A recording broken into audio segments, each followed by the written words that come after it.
전원책의 출발 새 아침.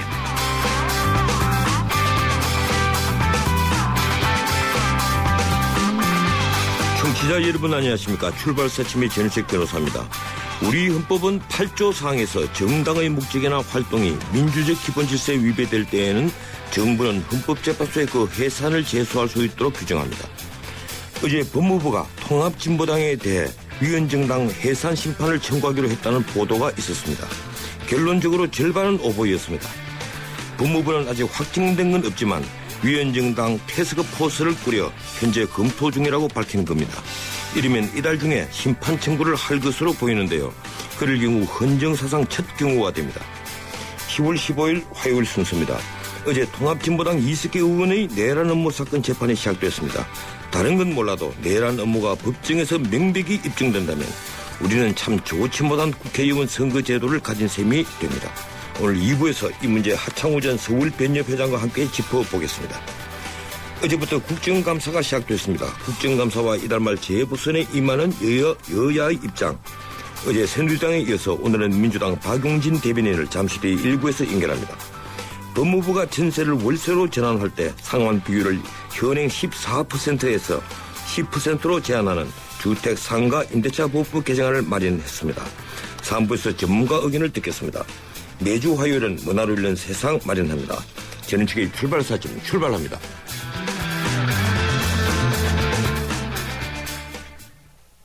대상 보일러는 번호가 2개래요. 난방은 잡겠다. 대상 보일러는 열 교환기도 2개. 가스비도 잡겠다. 가스비 잡고 난방 잡고 두 마리 토끼 다 잡는 보일러 대성이 꽉 잡겠다. 대성의 슬라이 콘덴싱, 대성의 슬라이 콘덴싱. PUR. 침대는 과학이다. 침대과학 50년이 이룬 세계 최고 기술력. 배우던 나라에서 가르치는 나라로 우리 침대에서 자기 할 것이다. 전 세계인을. 에이스 침대. 뉴스의 흐름을 짚어드립니다. 뉴스의 가치를 열어드립니다. 출발 새 아침 뉴스 브리핑. 주요 뉴스 살펴봅니다. 뉴스 브리핑 시사평론가 이종원 박사 스튜디오에 나와 있습니다. 어서 오십시오. 네, 안녕하십니까. 예, 오늘 일간지 헤드라인 어떤 것들이 있습니까? 국방부가 미국 MD 미사일 방어 체제의 핵심 무기인 SM-3의 도입을 검토 중이고 이에 따라 미국 MD에 대한 편입 논란이 일 것으로 보인다. 그 어느 신문이죠? 어떤 신문인지는 예, 안 밝히겠습니다. 예, 국방 안보를 헤드라인으로 예, 밝혀준 게 대해서 고마워서 제가 질문드립니다. 그러세요? 예. 나중에 제가 알려드리겠습니다. 그리고 윤병세 외교부 장관이 미국이 주도하는 환태평양 경제 동반자 협정에 대한 참여를 시사했다. 이런 보도 있고요. 예. 국내 기업이 해외로 빠져나가고 외국인의 국내 투자가 급감하면서 우리나라의 직접 투자 순유출액이 1,200억 달러에 이른다. 이런 보도도 있습니다.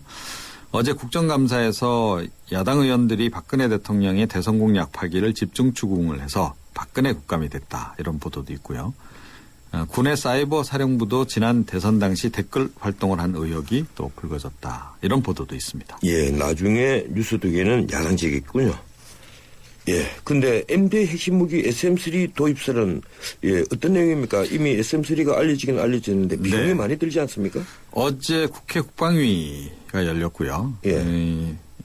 국정감사였죠. 김관진 국방부 장관이 요격 시스템 구축과 관련해서 다층 방어를 위한 수단을 연구하고 대응할 것이다. 이렇게 언급을 했습니다.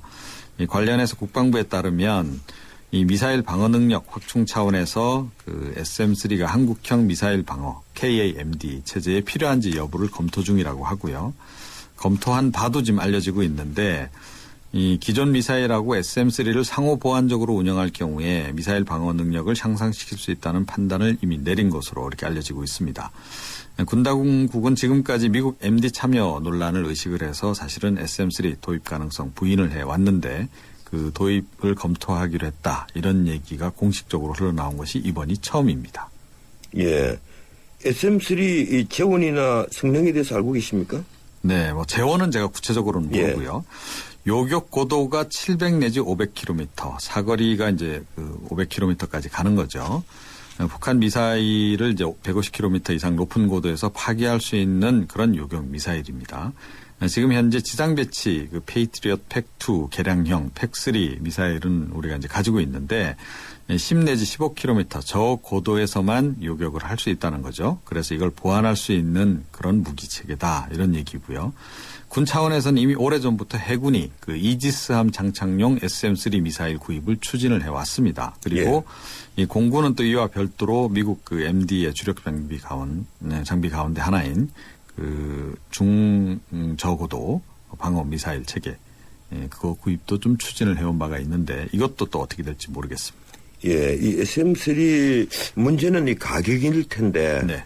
예, 한 발에 상당한 가격이죠? 예. 뭐 150억 원이라 그럽니다. 그래, 세종대왕함에 이걸 장착하려면 최소한 한 1,000억 정도의 돈이 들겠네요. 그거 갖고 될까요? 예. 네, 제가 보기엔 연습용 뭐 기타 이래 갖고 더 많이 좀 확보해야 되지 않을까 이렇게 여겨지는데요.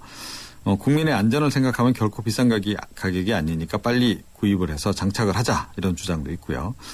그런데 오는 2022년까지 이른바 킬체인 그리고 한국형 미사일 방어체제 구축에 들어가는 비용이 15조 2천억 원 정도로 추정이 되고 있습니다.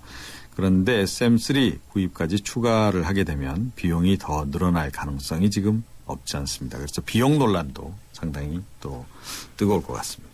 예, 그런데 그동안에 이 SM-3를 비롯해서 각종 그 탄도미사일 요격용 그 우리 미사일들, 이 미국 MD 편입에 연관돼서 논의가 되고 있었는데 네. 이게 또 전시작전 통제권 재연기와 연관되어 있죠? 예, 그렇습니다. 예, 어떻습니까? 어느 방향으로 결국 가는 것으로 봐야 할까요? 지난 2일에 그 한미 제45차 연례안보협의회 SCM 회의가 있었죠. 거기서 그 북한의 핵 대량 살상 무기 위협에 대응한 맞춤형 억제 전략에 합의한 바가 있고 또 서명까지 했는데요. 미국 측이 이번 SCM에서 그 전자권 전환 재연기에 협력하기로 하는 대신에 이 핵심 군사 능력을 조기에 갖출 것도 함께 요구를 했습니다. 예. 특히 그 척 헤이글 미국 국방장관 경우에는 이 우리나라의 그 미사일 방어 역량 그걸 기준점으로 또 제시하기도 했거든요. 그래서 결국은 그 이거하고 이 전시작전 통제권 그 연계 문제 이거하고 좀 연계를 시키려는 것이 미국의 의도 아니냐 이런 얘기가 지금 나오고 있는 겁니다. 예. 예, 결국은 북한의 그 노동 3호 미사일만 900기 정도로 우리가 알고 있는데 네. 그렇다면 이게 MD3를 900기 이상 갖출 수도 없고 그것도 막상 그 도입한다 하지만 사실은 12발 도입해봤자 별 효과가 없거든요. 네, 그렇습니다. 그래서 MD를 또 언제까지 우리가 미국에 의존할 수도 없는 것 아니겠습니까? 어떻습니까? 이게 북한보다 중국이 우리가 MD 도입한다고 하니까 더 민감하게 반응하죠? 예, 그렇습니다. 이 중국은 지금 동북아에서 미국하고 지금 전략적으로 굉장히 각축전을 지금 벌이고 있는 상황 아닙니까? 그래서 이 미국 항공모함이 떠도 지금 굉장히 민감하게 반응을 하고 있는 그런 그 상황인데요. 만약에 이 SM-3를 이제 우리가 도입한다 이랬을 경우에는 중국이 강력 반발할 가능성이 굉장히 높습니다. 이와 관련해서 국회 국방위 민주당 측 간사 안규백 의원이 그 우다웨이 한반도 3특별 대표를 만났을 때 얘기를 좀 전한 내용이 있는데요. 이 MD 연계에 대해서 우회적으로 좀 우려를 표시를 했다 그럽니다. 그러면서 뭐 돈은 중국에서 벌면서 왜 그러느냐 이런 식으로 중앙당교 연수부장도 그런 지적을 했다 그러고 그래서 좀 당혹스러웠다 이런 얘기를 하는데 이 부분도 우리가 참 함께 고려를 해야 돼서 정말 고민이 좀 깊어지는 그런 그 상황입니다. 예, 그렇군요. 예, 오늘도 국정감사 이어지죠? 네. 예, 오늘 눈여겨볼 만한 게 어떤 게 있습니까? 법제사법위 감사원에 대한 그 국정감사가 있습니다. 그래서 이 양건 감사원장 사임과 관련한 여러 가지 그 배우설, 그 다음에 4대강 사업 감사 결과가 뭐 약간 이래저래 왔다 갔다 했던 그 배경에 대한 논란이 있을 것 같고요. 예. 국방위에서는 그 사이버 사령부 대선 댓글 활동 관련한 지적을 지금 그 의혹이 지금 불거진 상황이라서 이게 또 논란이 좀 될 것 같습니다. 또 보건복지위에서는 여전히 기초연금 정부안 둘러싼 공방이 있을 것 같고요. 국토위원회에서는 이 국토부 산하 공기업 부채 또 4대강 사업 이런 것들이 논란이 될 것 같습니다. 오늘도 역시 기획재정위를 제외한 나머지 위원회 다 국정감사를 엽니다. 예, 여기까지 듣도록 하겠습니다. 고맙습니다. 네. 지금까지 뉴스 브리핑 시사평론가 이종훈 박사였습니다.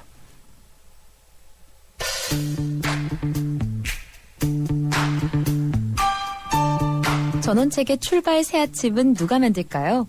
바로 지금 이 방송을 듣고 계신 청취자 여러분들입니다. 오늘 방송 내용을 듣고 느낀 생각이나 의견을 한 줄의 문장으로 만들어 보내주세요. 여러분이 보내주신 촌철살인의 사연과 의견을 클로징 멘트로 소개해드리고 책 선물도 드립니다. YTN 라디오 모바일 앱 예스나 우물정 0945 50원의 유료 문자 메시지로 지금 바로 청취자 여러분의 클로징 멘트를 보내주세요. 어제 12개 상임위에서 박근혜 정부 첫 국정감사가 시작됐습니다. 여야 모두 민생국감을 말했지만 전국 주도권을 잡기 위해 기초연금, 4대강 사업, 역사교과서 등 전방위에서 충돌했습니다. 그렇지만 피감기관이 무려 630개가 되는 데다 휘발성 높은 쟁점도 많아서 시간이 절대적으로 부족한 관계로 보여주기식 부실 국감의 우려가 벌써부터 나옵니다. 그런데다 10월 말 재보선이 얼마 남지 않았습니다. 국정감사와 재보선이라는 빅이벤트를 치르고 있는 여야의 입장을 차례로 듣고 있는데요. 어제 새누리당을 연결한 데 이어서 오늘은 민주당 입장을 듣겠습니다. 민주당 박용진 대변인 전화 연결되어 있습니다. 안녕하세요, 박 대변인님. 예, 안녕하세요. 예, 박근혜 정부 첫 국감이 시작됐습니다. 이 10월 재보선도 얼마 남지 않았을 텐데 이 당도 바쁘고 대변인도 많이 바쁘겠습니다. 분위기 어떻습니까? 바빠요. 정말 바빴어요. 예.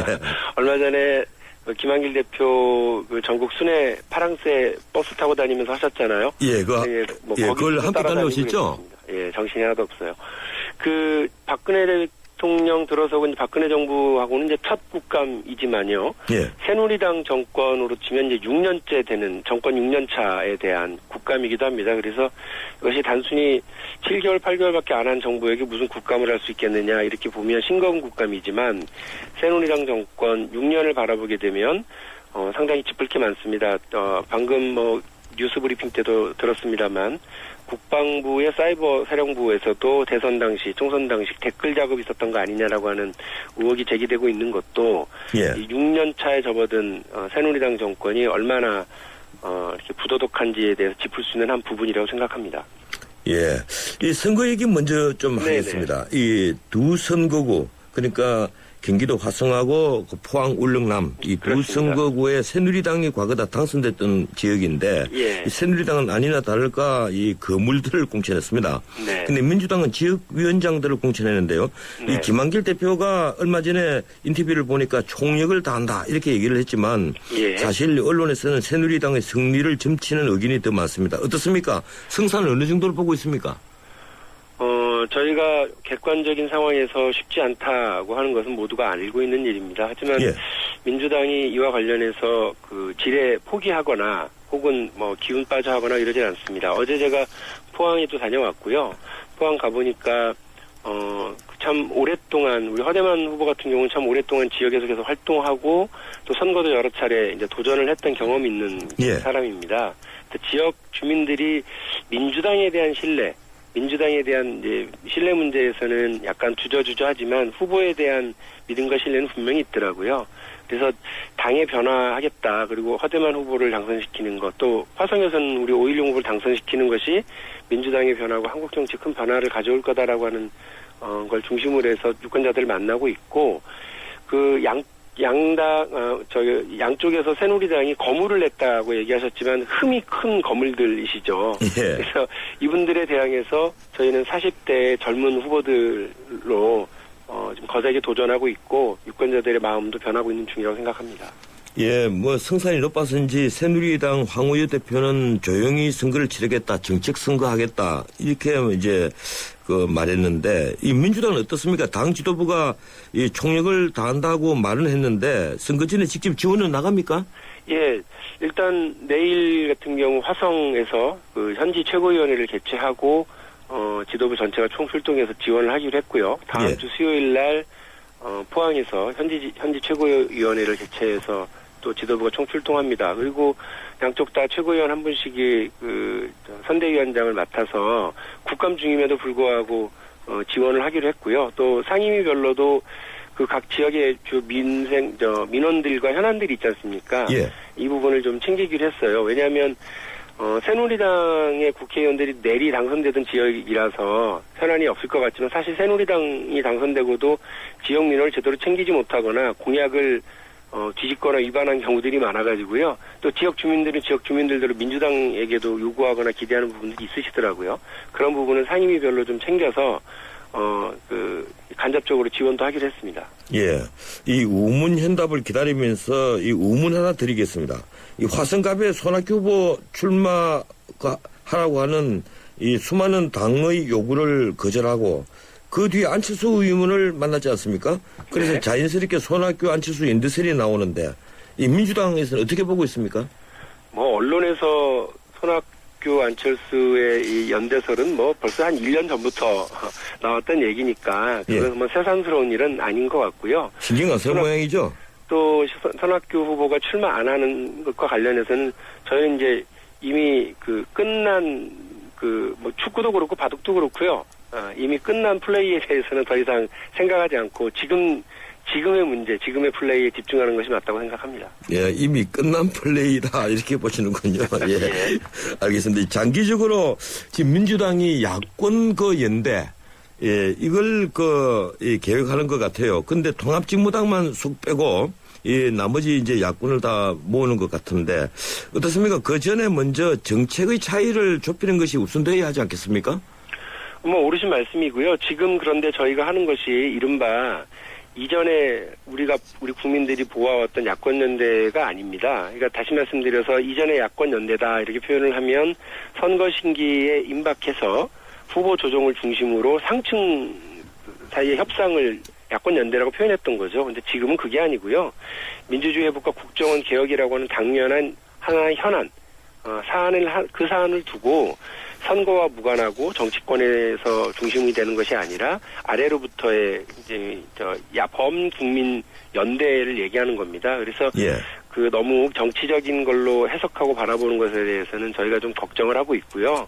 지금으로서는 이 사안에 집중하자. 국민들이 바라고 있는 민주주의 회복과 국정원 개혁이라고 하는 것에 공동 대응하기 위한 전선이기 때문에요. 너무 정치적으로 해석하지는 않았으면 좋겠습니다. 예. 이제 국정감사에 관해서 조금 의견을 듣겠습니다. 이 새누리당, 민주당 모두 다 정책국감, 민생국감을 말은 하지만 네. 이 솔직히 말해서 속내는 서로 국정 주도권을 잡기 위해서 첨예하게 부딪히고 있는데 네. 어제 여러 상임위에서 이 언론이 표현을 빌리면 극한 충돌이 벌어졌습니다.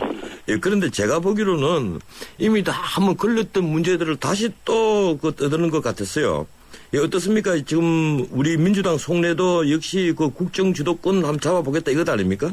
아니 이제 뭐 그렇게 해석하시면 또 제가 반박을 해야 되니까 좀 다르게 얘기를 해볼게요. 이 국감이라고 하는 게 우리 국민 여러분들도 다 아시다시피 국회라고 하는 입법기관이 행정부를 견제할 수 있는 가장 유력한 수단입니다. 예, 그렇죠. 그래서 뭐 유신 정권 때는 이걸 아예 없애버리기까지 했었죠. 그래서 국회를 식물국회로 만들어버렸었는데 국회가 가지고 있는 이 권한은 국민을 대신해서 정부가 일을 잘하는지 우리 세금을 잘 쓰는지 이런 부분을 따지고 조목조목 확인하는 과정이거든요. 따라서 이 부분과 관련해서 여야가 없는 거예요. 그래서 여당도 필요하면이 아니죠. 여당도 당연히 정부가 잘했는지 못했는지 조밀조밀 따져야 되는데 늘 새누리당이나 여당이 이렇게 내놓고 있는 국정감사에 대한 계획을 보면 야당이 어떻게 하는지를 봐서 이렇게 하겠다는 거예요.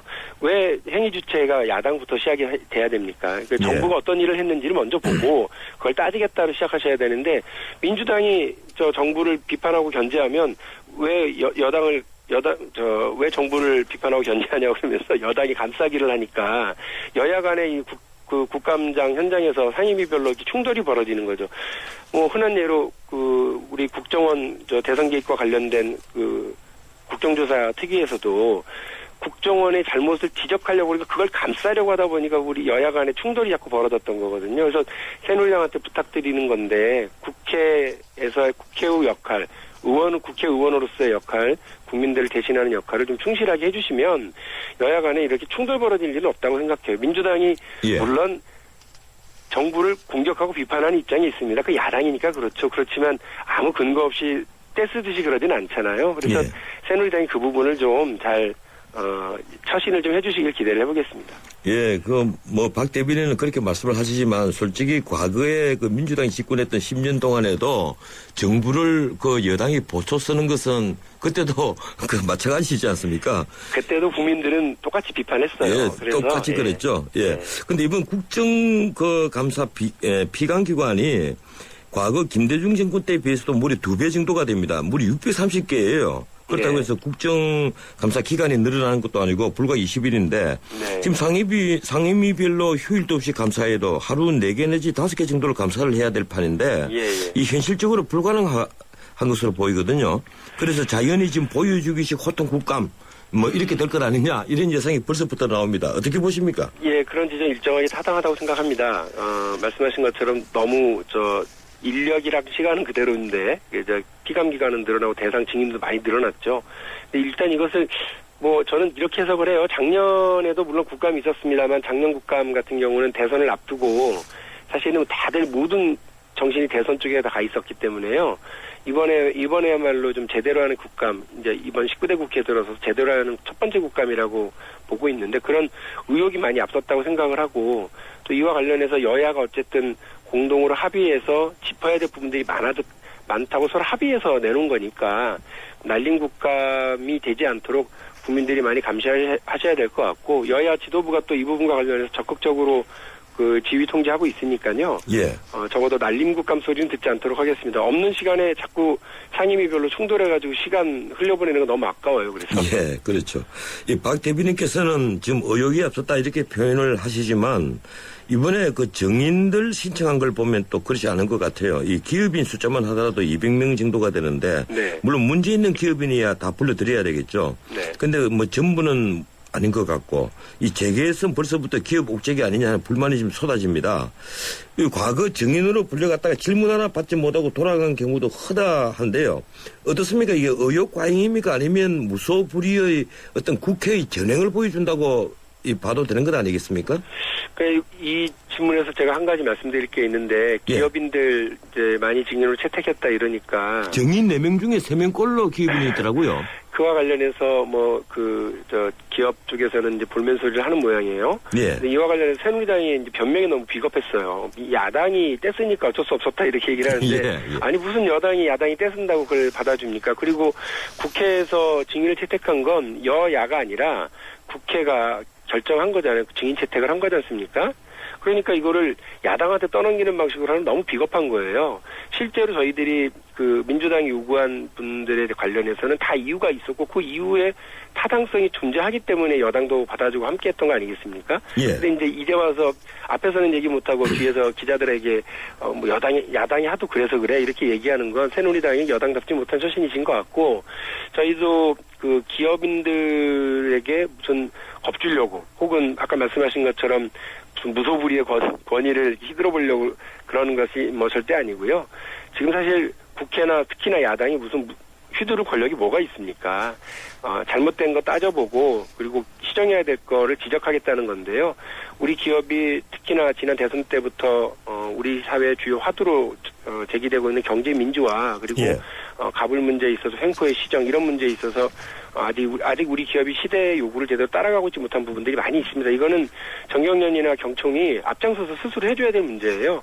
이번 국감을 계기로 해서 이런 부분을 스스로 고치고 개선해 나간다면 다음 국감에서는 기업인들 한 분도 안 오실 거라고 생각합니다. 예, 오늘 사실 이 쟁점상 몇 개에 대해서 우리 박 대변인님 개인 의견을 좀 들어볼까 했는데 시간이 너무 없어서 제가 다른 질문을 드리겠습니다. 2007년쯤 남북 정상회담 회의록 삭제에 대한 논란도 좀 여전한데요. 이 관련돼서 지금 친노 책임론이 지금 나오고 있습니다. 그 한가운데는 2007년 회담 당시 준비위원장 지냈던 당시 문재인 비서실장 이 책임론이 나오거든요. 어떻게 보십니까? 두 가지로 나눌 수가 있는데요. 저는 이제 이관이 되지 않은 문제에 대해서는 이건 검찰이 수사를 좀 기다려봐야 될 것 같아요.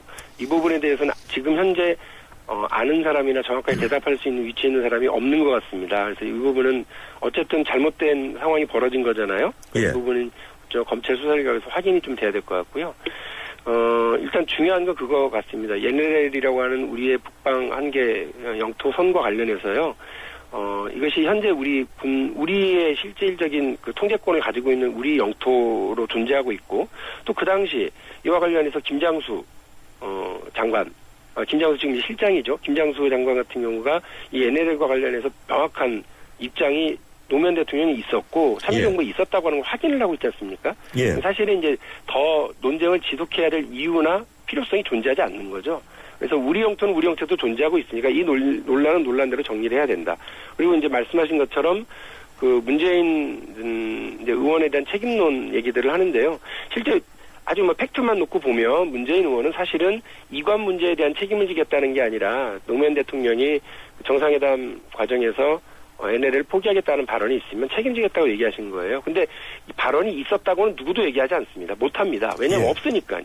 다만 뭐 뉘앙스가 비슷하지 않습니까? 그런 취지였을 겁니다라고 얘기하는 일방의 주장만 존재하고 있는 거라서요. 제가 볼 때는 이 문제와 관련해서 문재인 의원에 대한 책임론을 얘기하는 것은 또 다른 정쟁으로 이전에 가기 위한 그냥 징검다리 놓기밖에 안 돼요. 그래서 이런 논란이 계속 지속되는 것은 일단 NLL을 중심으로 논란이 지속되는 건 우리 국익에 도움되지 않는다. 얼마 전에 합참의장 후보자가 얘기했지 않습니까? 이 논란으로 누가 이득을 봅니까? 물어보니까 북한입니다라고 표현을 합니다. 다시 말해서 이 논란을 1년 동안 지속해온 새누리당과 새누리당의 의원, 그 여권이 북한의 이익을 위해서 1년 동안 이 종사를 해온 거예요, 논쟁에. 그러니까 이건 잘못된 논쟁이고 새누리당 쪽에서 오히려 사과를 해야 될 문제라고 보고요. 제 생각은 그렇습니다. 더 필요한 시간이 있으면 좀 자세히 한 말씀을 좀 나눠봤으면 좋겠습니다. 예, 알겠습니다. 안 그래도 지금 시간이 너무 부족해서 오늘은 여기서 끊기로 하고요. 예, 국정감사 기간 안에 어차피 한 번이나 두 번 더 이 민주당을 좀 대변해서 저희하고 인터뷰를 해주시면 고맙겠습니다. 네. 예, 알겠습니다. 고맙습니다. 예, 고맙습니다. 예, 지금까지 민주당 박용진 대변인이었습니다. 이 민주당 박용진 대변인과 함께한 인터뷰 내용은 모바일 앱 예스의 전문 보기와 다시 듣기를 통해서 함께 하실 수 있습니다. 오늘 방송 내용을 듣고 여러분의 한 줄 의견을 주시면 클로징에서 제가 소개를 해드리고 제가 직접 서명한 제가 쓴 책입니다. 진실의 책들, 자유의 책들 중에 한 권을 골라서 책 선물도 해드리겠습니다. 여러분의 의견을 기다리겠습니다. 지휘자 금난사입니다. 높고 낮은 금관악기와 목관악기까지 개성 있는 음들의 하모니를 만들 수 있는 건 하루하루 열심히 기록하는 습관입니다. 최고의 하모니를 위한 금난세 씨의 노력은 매일매일 양지 다이어리와 함께합니다. 나의 역사 속엔 언제나 양지 다이어리. 모두가 하고 싶어하는 일보다 누군가 해야 하는 일을 하자.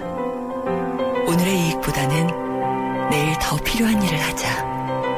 함께할 때 더 큰 가능성을 창조할 수 있기에 함께 더 멀리 내일을 키우는 에너지 한화. 바람 분다 신상 자켓 싸게 사고프다 위메프 세이카야신 우리 자기 최신니까 사고프다 위메프 무료 배송 5% 적립 200% 최저가 보상까지. 이승기, 이서진도 쇼핑은 위메프. 자세한 내용은 홈페이지를 참조하세요. YTN FM 캠페인. 선배노 안녕하세요. 저는 한국생활 13년차 몽골아지마 장당호입니다. 알았어요. 아이고 제가 지금 하는 말은 한국어가 아닙니다. 알았어요는 몽골어로 치아를 뜻하고요.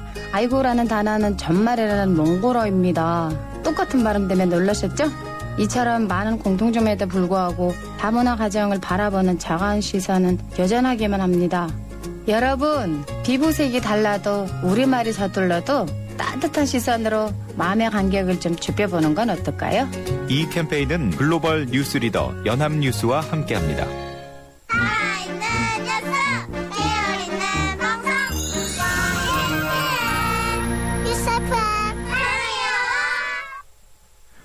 예, 지난주에 출발사침 2부 시작합니다.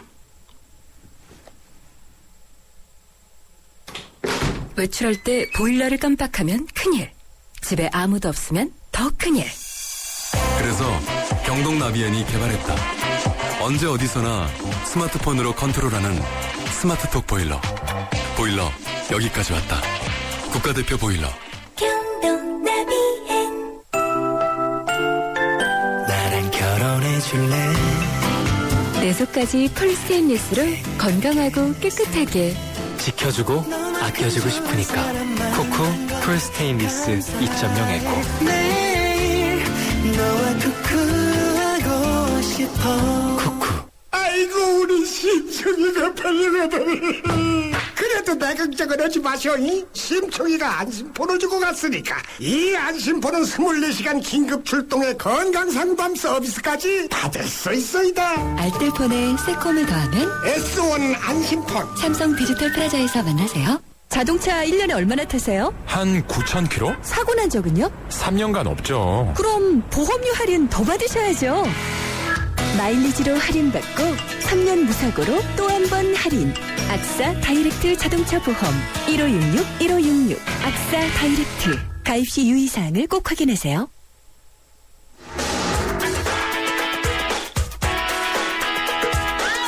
안녕하세요. 배우 손창민입니다. 매일 아침 출근길을 밝혀주는 세상살이 길잡이. 여러분은 지금 저와 함께 YTN 라디오 전원책의 출발 새 아침을 듣고 계십니다.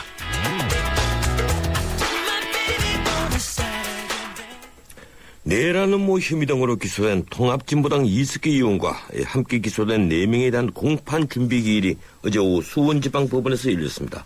이번 사건 법원이 집중심리를 채택하면서 앞으로 일주일에 최대 3일까지 공판이 열리게 되었습니다. 이르면 올해 말 1심 선고까지 가능하게 된 것이죠. 이번 재판의 초점은 이승기 의원의 내라는 모 혐의를 검찰이 어떻게 입증할 수 있을까 하는 부분입니다. 이런 가운데 어제 법무부가 통합진보당에 대해 위헌정당 해산 심판을 청구할 것이라는 보도가 나왔습니다만 법무부는 검토 중이라고만 밝혔습니다. 이 문제 앞으로 어떻게 전개될지 서울지방 변호사회 회장을 역임한 하창우 변호사와 함께 짚어보겠습니다. 전화 연결되겠습니다. 하 변호사님 안녕하세요. 네, 안녕하세요. 하창우입니다. 예, 오랜만입니다. 네네. 어제 통합진보당 이승기 의원의 공판 준비기일인데요. 네. 검찰과 피고인 쪽에서 어떤 공방을 주고받았습니까? 네, 예. 검찰이 이제 공소장을 제출했는데, 예. 한 100페이지에 다른 모양입니다. 아, 그만큼이나 됐어요? 예. 예. 100페이지 공소장이 어마어마한 분량이죠. 예. 그 중에서 이제 변호인 측에서는 실제 범죄 사실은 한 페이지밖에 안 되는데 왜 이렇게 많느냐. 예. 그래서 이것은 이제 범죄 사실을 특정할 수 없는 경우에 해당하기 때문에 공소를 기각해야 된다. 이런 주장을 했고요. 예. 검찰에서는 다른 사건에서도 지금까지 여태 해왔다. 그래서 하자가 없다. 이런 주장을 공방이 있었습니다. 예, 실제 범죄 사실이 한 페이지밖에 되지 않고 나머지 이제 범죄 사실과 상관없는 부분을 붙였다 해서 쉽게 말하면 공소장 일본주의를 위배했다 해서 공소 기각을 구하는 것인데요. 예, 이 청취자를 위해서 공소장 일본주의가 무엇인지 좀 짧게 설명해 주시겠습니까? 예. 공소장 일본주의는 한마디로 말해서 판사가 재판 전에 예당을 갖는 것을 방지하기 위해서 재판이 시작되면 공소장 하나만 보고 우선 재판을 시작하라. 예. 그리고 공소장에는 가능한 한 범죄 구성 요건에 맞게 간단하게 범죄 사실의 요지를 적시해 놓아라는 그런 취지로 공소장 일본주의라고 합니다. 예. 근데 이번에 또 재판을 집중 심리 방식으로 하기로 했다면서요. 그래서 주 3일 이상 재판하기로 했다는데 이렇게 속도를 내는 배경을 어떻게 봐야 합니까? 이번 사건은 굉장히 중요 사안으로 법원에서 파악을 해서 이런 중요 사안에 대해서는 신속한 재판으로 빠른 결론을 내는 것이 바람직하다 이렇게 본 것 같습니다. 예, 지금 문제가 되고 있는 이번 사건의 공소장 일본주의, 이 공소장이 100페이지 정도가 된다는데, 사실 변호인단은 이 아로 단체 같은 이 아로 단체 구성에 관련돼서 북한과 연관성 등 공소 사실과 직접적인 관련이 없는 내용이 이 나머지 99페이지에 다 들어가 있다. 검찰은 아로 관련 내용은 또 범죄 사실 전 단계다. 그래서 공소사실 설명을 위해서 꼭 필요하다. 이제 이런 주장들을 서로 하고 있는 것으로 알고 있는데 이 하 변호사님 개인 의견은 어떻습니까? 과거 공안 사건에서 관례적으로 보면 공소장이 다 길고 이 딱 범죄 사실 외에 많이 있었지 않습니까? 예. 대체로 이제 공안 사건은 범죄 사실의 요점만 이렇게 적시를 하면 특히 이제 예비 업무라든지 이런 내란죄 같은 경우에는 전 단계가 굉장히 중요합니다. 그래서 어떻게 해서 이제 시작을 해서 어떤 업무를 꾸몄는지 이런 것들이 쭉 나열이 돼야 또 범죄 사실의 실체를 알 수 있기 때문에 검찰로서는 부득이한 조치라고 보이죠. 그렇지만 그렇다고 해서 범죄 사실을 특정할 수는 없는 것은 아니기 때문에 그것이 뭐 공소기각 사유에 해당한다고는 또 생각지는 않습니다. 예. 예, 그렇군요. 이 공동변호인단이 어제 국민참여재판 여부를 결정하지 못했다 이렇게 밝혔는데요. 네. 그런데 이 공안 사건에 있어서 국민참여재판이 지금까지 있었습니까? 제가 보기로는 이 공소장도 방대한 데다가 이 공안 사건은 일반인이 판단하기 좀 어려운 문제여서 국민재판에 부적절한 게 아닙니까? 네. 저도 그렇게 생각이 됩니다. 왜냐하면 그 국민의 형사재판 참여에 관한 법률 구조를 보면 재판부가 국민 참여 재판에 적절하지 않다고 판단할 경우에는 참여 재판 배제 결정을 할 수 있습니다. 예, 그렇죠. 예, 그래서 이번 사건의 경우도 공안 사건이 일반 뭐 상식으로 판단할 수 없는 그런 사건으로 보여지기 때문에 국민 참여 재판은 좀 부적절한 것이 아닌가 이렇게 보여지고 그 변호인이 신청을 한다 하더라도 재판부에서 판단으로 배제 결정을 할 수 있습니다. 예. 지난번 그 정보위에서 국회 정보위에서 남재준 국정원장이 통합진보당의 합정농 모임 이제 이른바 아로 모임의 그 녹음 파일까지 공개를 했는데요. 지금 변호인 측에서는 이번 사건에 녹취록 외에 증거가 없다. 이렇게 이제 검찰을 또 압박하고 있는 중입니다. 물론 앞으로 검찰의 입증을 더 지켜봐야 되겠지만 이 하 변호사님이 제가 의견을 하나 구하고 싶은 것이 현재까지 신문에 보도된 녹취록 내용 이 정도를 가지고 내란 음모로 판단할 수 있습니까? 그거는 사실 좀 어려운 질문이신데요. 예.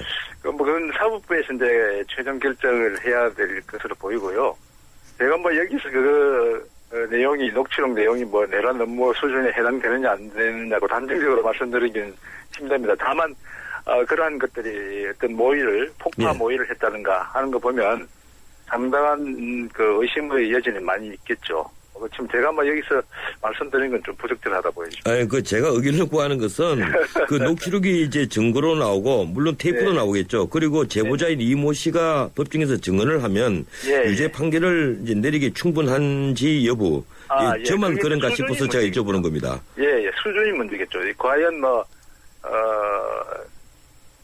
남한에서, 우리나라에서 이제 어떤 주요 군사시설이라든지 주요 기관시설, 공공시설을 파괴함으로써 예를 들면 가스라든지 전기라든지 이런 주요 군사시설을 폭파함으로써 내란 정도의 수준에 될 수 있다고 보여지면 그렇게 판단이 내려질 수 있겠죠.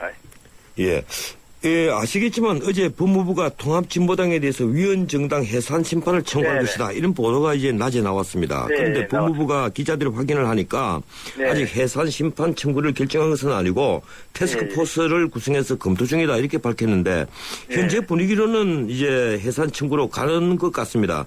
그렇게 되면 헌정사상 처음 있는 일이 되는데 지금 하 변호사님께서 보시기에 통합진보당의 지금까지 행태로 봐서 해산 사유에 충분하다고 보십니까?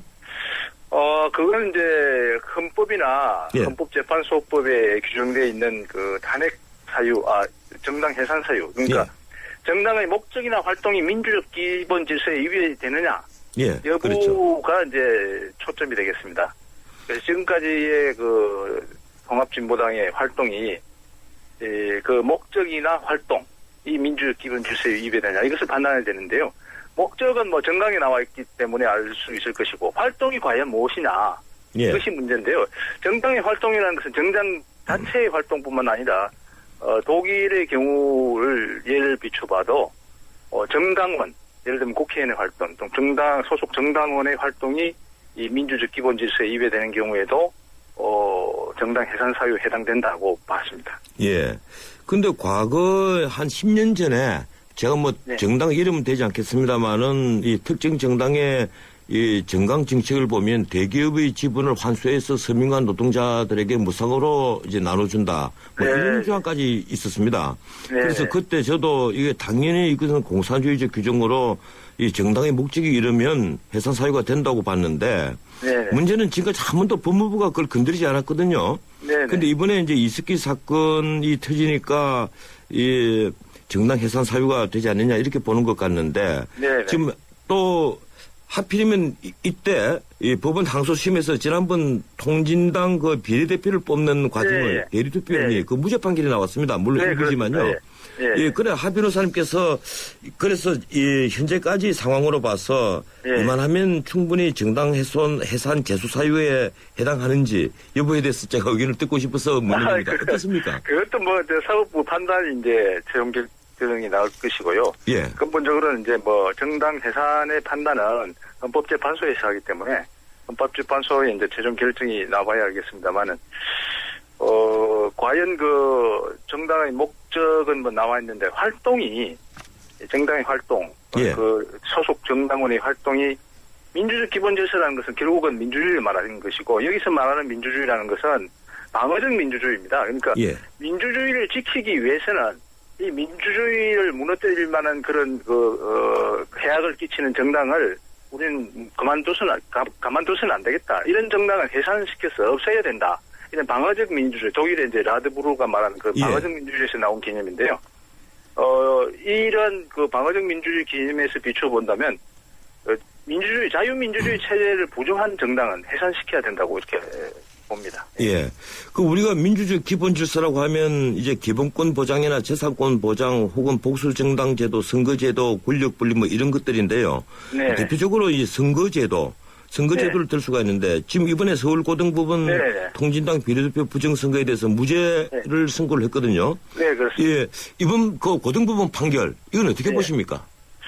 그 부분은 제가 볼 땐 잘못됐다고 봅니다. 왜냐하면 대리투표에 관한 그 규정이 그러니까 대리투표에 관한 규정이 없는데도 불구하고 대리투표를 금지하는 규정이 없기 때문에 가능하다.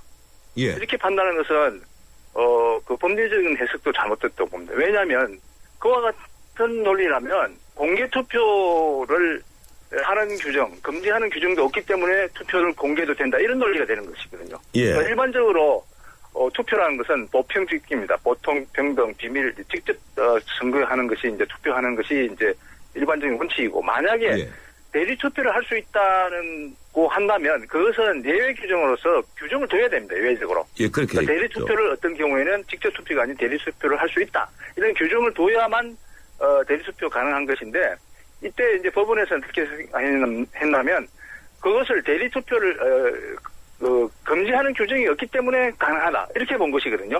그러니까 해석이 아주 잘못됐다고 보고요. 이 부분은 아마 대법원에서 아마 바로 잡아질 것으로 예측이 됩니다. 원로 헌법학자인 김칠수 교수는 이 재판부가 헌법 공부 좀 하고 재판했으면 좋겠다는 심한 칼럼까지 썼더라고요. 그런데 이 헌법재판소가 정당 해산 심판 청구를 받을 때 청구인의 신청 또는 직권으로 이 종국 결정을 내릴 때까지 이 피청구인의 활동을 중지하는 그러니까 정당의 활동을 중지하는 가처분 결정을 할 수 있다 이렇게 알려져 있습니다. 법 규정이 있습니다. 그럴 경우에 정당 활동은 어느 정도까지 할 수 있는 겁니까? 전혀 하지 못합니까? 정당 활동을 정지한다고 이렇게 규정되어 있기 때문에 그 정당으로서 할 수 있는 행위는 다 정지되는 것이죠. 그러니까 예를 들면 뭐 정부에서는 정당에 대한 보조금 지급을 해서는 안 되는 것이고요. 정당은 또 당내 활동이라든지 뭐 국회에서 정당으로서 할 수 있는 활동이라든지 이런 것은 모두 금지된다고 봅니다. 다만 이것은 헌법재판소에 정당 해산 제소가 이루어진 후에 헌법재판소가 청구인이라는 것은 결국 뭐 정부겠습니다만 청구인의 신청 또는 헌법재판소의 직권으로 가처분 결정을 한 경우에만 우선적으로 이제 정당 활동을 정지하는 것이죠. 그렇군요. 시간상 오늘 여기까지만 듣도록 하겠습니다. 고맙습니다. 네, 감사합니다. 지금까지 서울지방변호사회 회장을 역임한 하창호 변호사였습니다. 방송 내용에 대한 의견 모바일 앱이었으나 샤프 0945 50원의 유료 문자로 의견을 보내주시면 오늘 방송 프로그램 끝에 한 분을 선정해서 책을 한 권 보내드리겠습니다. 인류의 풍요로움을 안겨준 산업용 로봇과 삶의 편안함을 안겨준 서비스용 로봇 등 세계 각국의 다양한 로봇을 한자리에서 볼 수 있는 전시회 로보월드에서 미래를 체험하십시오.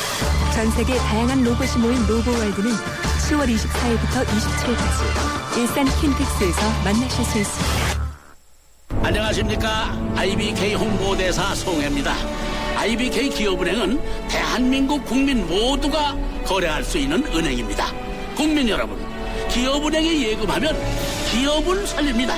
그리고 기업이 살아야 일자리가 늘어납니다. 참 좋은 은행, IBK 기업은행. 골든타임이 시작된다. 노후 준비와 골드바의 행운을 동시에 해피에이지 100 이벤트. 세제 혜택은 물론 연령 제한 없는 현대에이블 신연금 저축펀드에 가입하고 상품권과 골드바의 행운을 잡아라. 12월 31일까지 홈페이지 참조. 에이버 현대증권. 투자 손실에 유의하세요. 아이가 뗐으면 사탕을 주긴 하는데 마음이 복잡해요. 먹여도 되나? 몸에 좋은 것도 아닌데. 서울우유가 엄마의 고민 하나를 덜었다. 칼슘에서 비타민 D3까지 우유의 영양이 듬뿍. 이거 완전 씹어먹는 우유네? 서울우유 밀크캔디. 가스비 잡는 백일섭 박근영입니다. 나가 보일러에 불만이 참 많소. 가스비를 보면 이것이 보일러인지 가스 먹는 귀신인지 알 수가 없단께. 불평만 말고 귀뚜라미로 잡어. 힘은 태워잡고 거꾸로 태워잡고. 보일러는 귀뚜라미. 안글씨 보일러는 귀뚜라미. 예, 저는 지금 출발사침 2부였습니다. 8시 10분에 3부 이어갑니다.